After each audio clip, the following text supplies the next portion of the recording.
Сегодня мы поговорим о лоре королей магов, которые были призваны в полнометражном фильме по Черному Клеверу «Меч короля мага». Разберем их историю, после которой у вас даже язык не повернется назвать этих королей злодеями. Ведь можно сказать, истинного антагониста в фильме даже не было показано, но об этом мы поговорим далее в ролике. Также сегодня обсудим их силу, выстроив некий топ, опираясь на их мощь и способности. В данном ролике я также буду опираться на лайт-новеллу Черного Клевера 23.5, которая была выпущена специально для фильма. Вот только информации в лайт-новелле, не затронутой в фильме, осталось достаточно много, и сегодня она нам как раз пригодится, чтобы действительно раскрыть историю и мотивацию 11, 16, 20 и 27 королей магов. Досматриваем видос до конца, ибо это полнейший разрыв, да и в фильме вы этого не увидите. Ну а также напоминаю, что прочитать свою любимую мангу, манхву, маньхуа вы сможете на remanga.org. Здорово, ребятки и анимешники, у микрофона Зик. А вот ребята, которые оставили свой коммент под прошлым роликом. Ну а мы начинаем.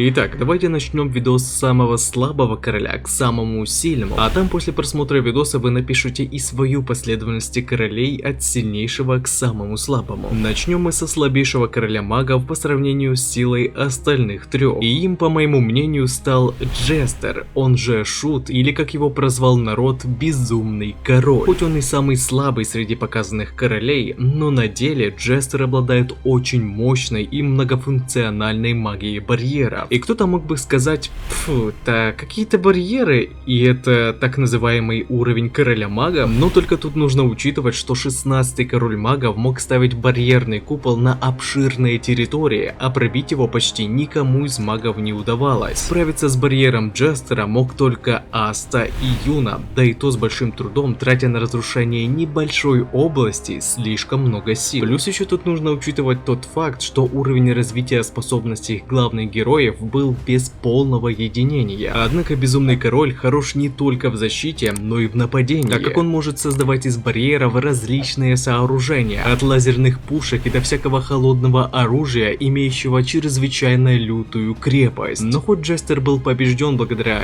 Юна и трио Ями, Фуэгулиона и Нозеля, и уже тогда магам Клевера было очень трудно даже когда их противник не сражался на полную, так как противостоя им, он также поддерживал крепость основного массивного барьера. Вот только показать нам свою полную мощь ему так и не удалось, поскольку было разрушено заклинание Возрождения Души, так что эту победу Юна и Капитанов даже сложно засчитать честно полученной, поскольку их противник так и не показал свой максимум.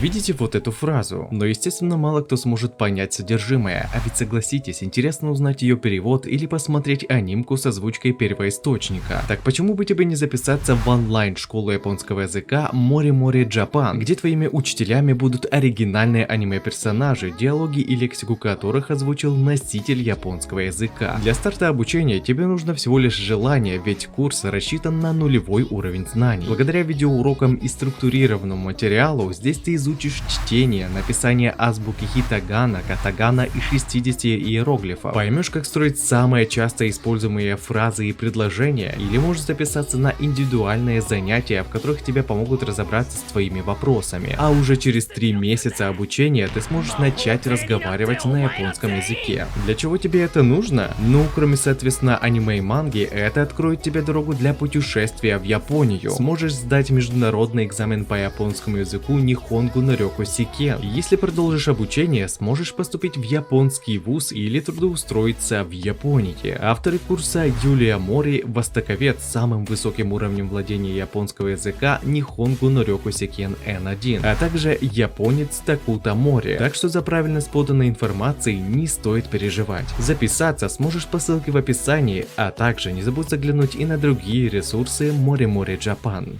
Ну вот злодеем Джестера достаточно сложно назвать, ведь будучи выходцем из знатного рода, у него было двое лучших друзей из разных слоев общества. Тенор, выходец из приграничных земель королевства Клевер, и Рейд, обычный человек, родившийся в столице. Однако разное происхождение не мешало им быть лучшими друзьями и вместе добиваться новых высот. Но такая сладкая жизнь продолжалась недолго, ведь через некоторое время на родную деревню Тенора напали люди из Алмазного королевства, и пока один из его лучших друзей защищал свой родной дом, как капитану рыцарского ордена, Джестеру было запрещено отправляться к Тенору на помощь с войском, поскольку это могло быть расценено как акт войны против Алмазного королевства, а верхушка королевства Клевера тогда не хотела начинать новое противостояние, поэтому Джестеру и его друзьям пришлось в одиночку выдвинуться на помощь Тенору, и в конечном итоге им все же удалось защитить деревню. Вот только его лучший друг погиб в этом противостоянии. Эта ситуация заставила Джестера подняться вверх по карьерной лестнице к титулу короля магов, поскольку он больше не хотел допускать подобных трагедий. И за свои многочисленные заслуги он все-таки был наречен 16-м королем магов. Но спустя некоторое время на родную деревню покойного друга Тенора было вновь совершено нападение. Джестер отправился на ее защиту, однако когда он прибыл к месту события, его глазам открылась душераздирающая правда. Оказывается, за нападениями на деревню Тенора стоял их лучший друг Рейд, который являлся шпионом Алмазного королевства, задачей которого теперь было убийство 16-го короля магов Клевера. Джестеру было очень тяжело от осознания этого факта, и дабы прекратить сию несправедливость, ему пришлось убить своего единственного оставшегося лучшего друга Рейда. После этого 16-й король магов Клевера стал винить в потере своих друзей нынешнее противостояние королевств, и единственным решением этой проблемы он видел в завоевании всех 4 королевств, чтобы он мог возглавить все эти земли, тем самым прекратив постоянные войны. Из-за этого решения его и прозвали Безумным Королем. Однако, несмотря на свой дерзкий план, поддержка у Джестера была приличная, ведь завоевание и контроль всего материка многим было выгодно. Но такое своевольничество не понравилось королевской верхушке Клевера, после чего, заманив его в ловушку, они избавились от него. Так что, видите, желания у него были достаточно ясными, и хотел он людям только лучшего, раз и навсегда прекратив постоянные войны. Следующим на очереди у нас будет 20-й король магов, обладающий безумно мощной магией. Однако изначально он даже не хотел ее использовать и вообще плевал на карьеру рыцаря мага, ведь интересовало его совершенно другое. Всю свою молодость он посвятил служению церкви, ведь слушая проповеди обычных священников покинутых деревень, он узнал о чрезвычайно тяжелых условиях жизни людей, которые почти не имели магической силы. После чего он даже сам стал священником и создал собственный приют, в котором хотел помогать слабым. Но спустя 10 лет, во время войны Клевера и Алмазного королевства, его приют вместе со всеми детьми был уничтожен противником. Эта трагедия очень сильно ранила его душу, после чего он, упав в ярость, впервые в своей жизни использовал собственную магию для того, чтобы убить человека. Подобные обстоятельства вынудили Эдварда присоединиться к рыцарям магов для того, чтобы больше не позволять случаться подобным несправедливым трагедиям. А благодаря своей предрасположенности к простому населению, он быстро набрал огромную поддержку и, можно сказать, мигом достиг титула короля магов. Сила же его была поистине великая. Магия льда была настолько мощная, что она без труда могла замораживать раскаленную лаву. Невероятный контроль над льдом позволял создавать Эдварду обширную зону маны под названием Церковь Конца Света, моментально остужая все пространство вокруг значительно ниже 0 градусов. По сути, создавая ловушку, если не вовремя выбравшись из которой, враги могли попросту окоченеть от холода в течение нескольких минут. При этом также не стоит забывать, что внутри зоны маны его заклинания становятся гораздо сильнее. К примеру, одним из таких был огромный ледяной голем под названием Мученик Конца Света. И когда я говорил, что он огромный, то я действительно хотел сказать, что он чертовски гигантский, превосходя в масштабе достаточно большую церковь раз так в 100. Однако, хоть Эдвард и имел огромную силу и отличную поддержку народа, вот только его взгляды никак не нравились королевской верхушке Клевера, поскольку 20-й король магов намеревался стереть границу между слоями общества. Ну и как вы понимаете, это никак не понравилось дворянам, после чего, имея огромное влияние, они изначально лишили его титула короля магов, а после, столкнувшись с ним в противостоянии используя уловки, схватив его и после вынесения приговора казнили Эдварда, человека, сердце которого действительно хотело сделать королевство идеальной страной для каждого человека. Следующим по силе, мне кажется, достоин стать Конрад Лето, 27-й король магов королевства Клевер. Ибо имея магию ключей, способную украсть магию остальных, он имел огромный потенциал к накоплению невероятного могущества, превосходя даже 16-го и 20-го королей магов. Так и еще его способности очень хорошо сочетались с мечом короля магов Эльсдокии, позволяя ему воскресить любого человека, душа которого была заключена в этот меч. Но изначально он не был настолько могущественен, ибо будучи даже выходцем из знати, многие презирали его из-за по сути воровской магии. Так что в детстве у Конрада Лето, фамилия которого Лето означает покинутый или забытый, был по сути одиноким, но даже так он не прекращал совершенствовать мастерство владения магией ключей, отчего пропасть между теми, кто его презирал, и им только увеличивалась. Но только когда он познакомился с Юлиусом, только тогда он начал жить по-настоящему. Конрад нашел свой круг людей с похожими взглядами, людей, которые так же, как и он, боролись против дискриминации тех, у кого была слабая или странная магия. А став рыцарем-чародеем, он уверенно накапливал подвиги, после чего даже основал свой собственный отряд и даже женился на Лавилии, девушке из покинутого королевства. А когда народ признал Конрада, его короновали как 27-го короля магов. Однако, несмотря на всеобщее признание, все еще были люди, которые презирали его. И как-то раз его отряду Белого Змея была назначена миссия, которая была ловушкой, подстроенной королевскими особами Клевера. И когда Конрад прибыл к месту, указанному в задании, то он увидел, что все его товарищи, друзья, жена были убиты. Эта ситуация коренным образом изменила его мировоззрение, после чего он и осознал, что это королевство не спасти мирным путем. Его нужно было уничтожить до основания, возродив только справедливых. И именно поэтому Конрад, используя магию ключей, возродил 3 предыдущих королей магов с такими же взглядами, как и у него, чтобы вместе создать идеальный мир. И я скажу так, он даже был в силах убить Асту с самого начала, если бы только не увидел в нем те же амбиции, что и у себя самого. Конрад считал, что Астер, так же как и 3 предыдущих короля, сможет понять его, но этого не случилось. Хотя если сценаристы включили из лайт-новеллы больше его прошлого, ведь все это уже было написано, тогда бы из него вышел просто отличный антагонист. Ну а теперь поговорим о моем любимом противостоянии и самому сильному королю магов, возродившемся в этом фильме.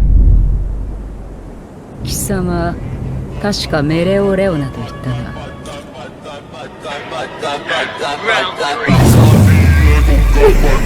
こんなところで死んでいるようでは、あいつらに現れてしまうからね。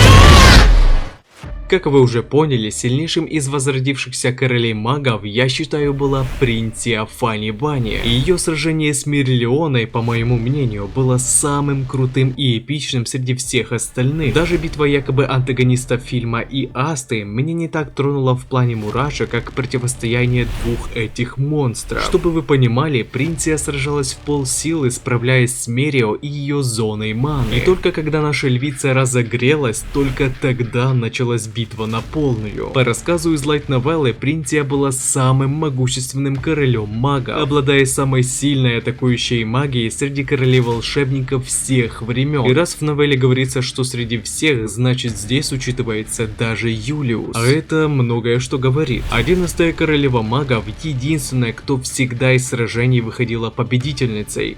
Не, ну вы представляете, ни разу не проигрывала. Обладая магией легиона, имея возможность создавать огромное войско, она одна могла заменить армию всего королевства, при этом даже не вступая в бой. Ну а когда она все же лично принималась сражаться, то это все равно, что означало смерть врагов, ибо против нее ни у кого не было шанса. И я бы очень хотел посмотреть продолжение сражения с Мирлеоной, поскольку эти двое просто настоящие машины для уничтожения. Но как вы понимаете, раз уж она согласилась участвовать в плане Конрада, значит все было не так хорошо, как как кажется на первый взгляд. Будучи королем-магом, Принция жила ради своей семьи, даруя им спокойную жизнь, о которой они так мечтали. Однако во время очередной войны с королевством Алмаза, земли, где проживали ее семья, вторглась вражеская армия и взяла в заложники всех людей, включая родственников Фанни Бани. Однако верхушка не стала извещать об этом 11-ю королеву магов, поскольку та играла ключевую роль в этой войне. Информация эта скрывалась аж до окончания войны, и когда Принция все же узнала, что ее семьи больше не было в живых, и поняла, что она могла предпринять хоть какие-то меры раньше, но королевское правительство умышленно умолчало об этом. Принция собралась уничтожить всех и вся, кто приложил свою руку к сокрытию этого случая. Но у королевской семьи уже был подготовлен план к этому случаю. Они заранее лишили ее титула короля магов и, запечатав магию, заключили Принцию в тюрьму. А через некоторое время, когда на эту тюрьму было совершено нападение бандитов, 11-ю королеву магов там убили, поскольку ее магия все еще была запечатана. Ну что, вот такой вот кусок лорной истории сценаристы не включили в сценарий к фильму. А ведь эта информация, по моему мнению, имеет очень весомую роль в сюжете, поскольку показывает якобы злодеев совсем с другой стороны. Раньше 11, 16, 20 и 27 короли магов были справедливыми людьми, но система все еще была прогнившей, как и во времена первого короля магов Люмьера, когда всего небольшого влияния дьявола хватило, чтобы королевская семья Клевера устроила геноцид эльфов, которые наоборот намеревались подружиться. Так что истинными злодеями в итоге оказываются королевские особы, такие как, например, Август Кира Клевер 13. Эта упущенная информация показывает, насколько хрупкими бывают даже, казалось бы, самые сильные. И вот почему Конрад так настырно хотел уговорить Асту принять его сторону. Вполне вероятно, что, имея такие же взгляды на мир, в будущем, оказавшись в подобной ситуации, может случиться так, что даже Аста, чье сердце наполнено добром, пойдет не тем путем. Подумайте над этим. А также напишите свой топ по силе воскресших королей магов, будет очень интересно посмотреть. Ну и еще, не забывайте, что прочитать свою любимую мангу и не только, вы сможете на remanga.org.